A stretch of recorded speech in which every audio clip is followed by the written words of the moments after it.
kula nuwun.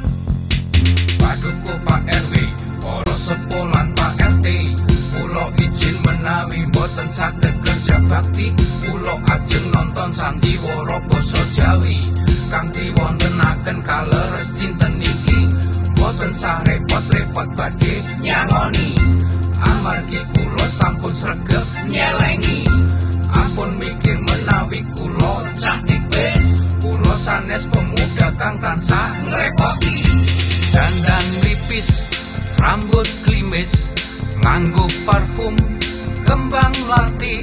Sopo ngerti ketemu kenyo manis, iso dadi kekandilane ati. Nah, lumayan toh.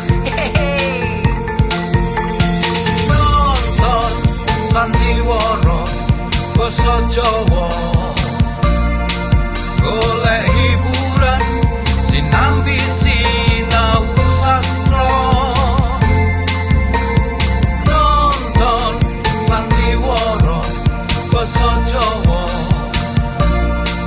melu njunjung lan nguri-uri budaya Jawa.